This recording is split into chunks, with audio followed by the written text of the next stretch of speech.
So the topic of today are sections 1.4 and 3.3. 1.4 is all about a problem-solving strategy. Problem solving can get very involved and very confusing, so it helps us to have some sort of organized plan of attack to handle it, and that is what 1.4 gives us. We will then use this strategy to look at section 3.3, which is all about applications of systems of linear equations. So 1.4, we have a 5-step strategy as follows. First, familiarize yourself with the problem. So read the problem and make sure you understand what you're being given, what you're being asked to find. You really can't do much of anything if you don't know where you're trying to go and where you started. So read the question, then read the question again, then read the question again. It also helps to have a highlighter or a pencil or a pen. Go through the question and underline or highlight those things that you think are important. Numbers and anything that tells you a relationship between two quantities. I tend to organize this information into a little given and find section, what I've been given, what I've been asked to find. I also decide what to call my variables at this stage. Once all that is taken care of, we then go through step 2, which says translate. We translate those things that we know, the relationships that we know, into some sort of math. So we can go looking for formulas, we can just read it if we're very comfortable with that. When it says something like, a given quantity is 5 less than this other thing, we understand that to be subtraction. So we can write that relationship.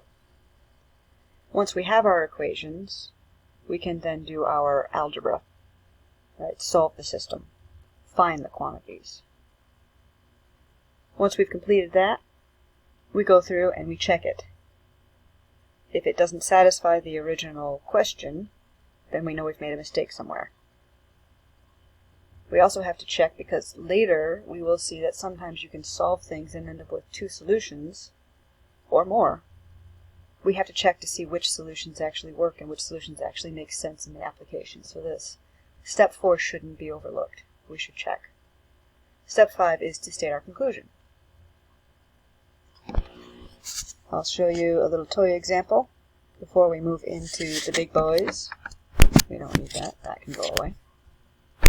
I said we would return to this, the rectangular tennis court question. So we're given that the perimeter of a tennis court is 228 feet. We're given that the width is 42 feet less than the length. We are asked to find the dimensions of the tennis court. The first thing I do is read the problem, and then read it again, and then come through and look at what's important. Perimeter is important. The fact that it is a tennis court is important. Of course, numbers usually very important.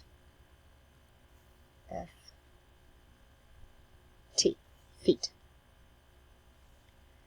Width, so that's one of the things we're going to try to find. That's part of a dimension, so that should be important.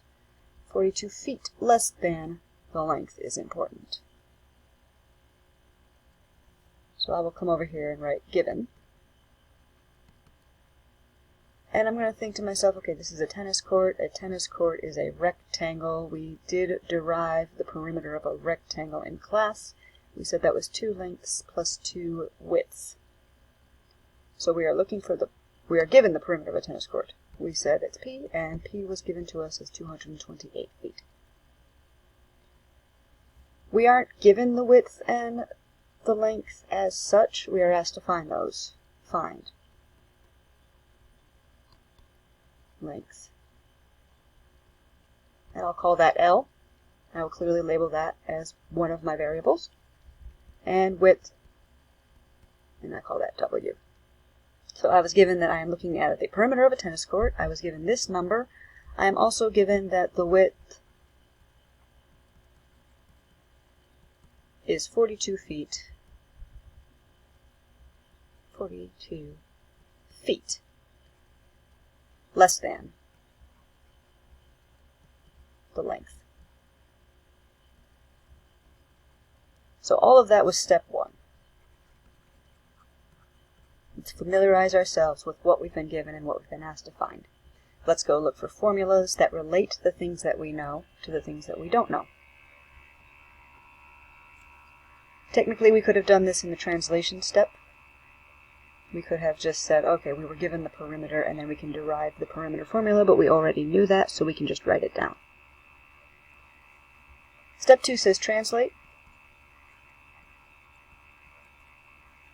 That's where we say, oh, we know 228 is the perimeter, and I have a formula for perimeter, so I plug in 228, 2 length plus 2 width.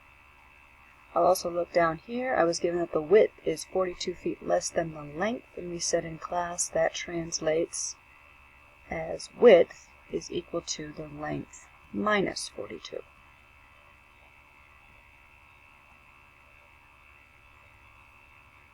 Step 3 tells us to manipulate. We recognize this as a system of 2 linear equations, which we know how to solve using either substitution or elimination. On your homework, you were asked, how do you know when it's better to use substitution, when it's better to use elimination? Now, that's kind of up to you. It's a bit of a strategy question, but one key observation here is that I already have an equation that's solved for one of my unknown variables. You'll recall that in substitution, the first step is to solve one of the equations for one of the unknown variables. If I've already been given that, that tells me that actually substitution is probably a good way to go here. So I will use substitution.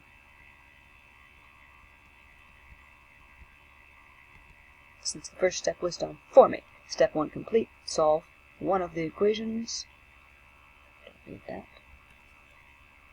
It's done. So I will just write out the second equation. I should say remaining equation, since technically this is the first and second, is how I've written it.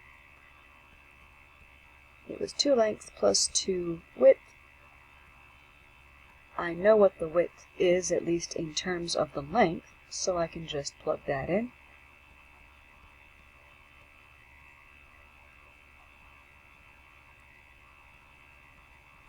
That's incorrect.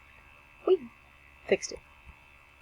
And I will carry out the distribution here to get 2 length minus, that's 84. 2 times 42 is 84. I can combine like terms. On this side I now have 4 length minus 84 is equal to 228. And now I do the dot dot dot algebra stuff.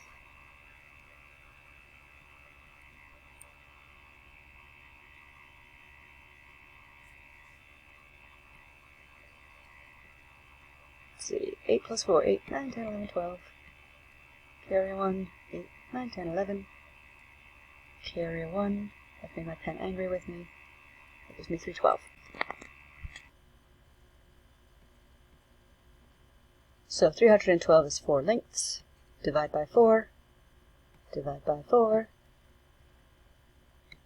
78 is length. And this is feet. Right, 78 feet.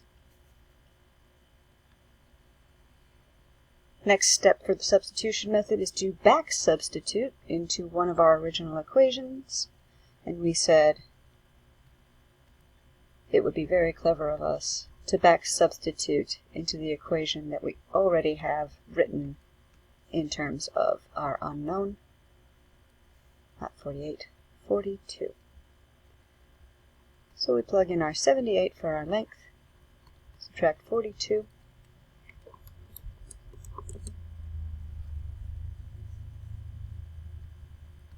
and width is 36 feet. So we'll come down here and write this down. We believe that the length is 78 feet. We believe that the width is 36 feet. We are going to go back and check this in our original equations, assuming, of course, that we wrote the correct relations. So we had that the perimeter was 228. I should label this as step 4. Check. 2 times L plus 2 times W, and W is equal to L minus 42. Now we already know that this equation holds because that is how we found 36 feet in the first place, so we already know. Yes, 36 is equal to 78 minus 42. So we'll check to see that this perimeter relation holds. Right. 2 times 78 plus 2 times 36.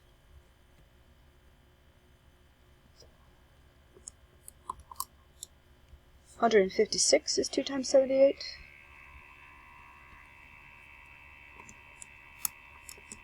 And 72 over here.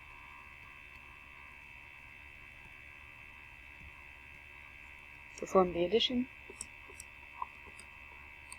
And yes, we get 228. So we are now satisfied that we did this correctly. Step 5 is to state our conclusion. We were asked what are the dimensions of the tennis court. We answer the dimensions of the court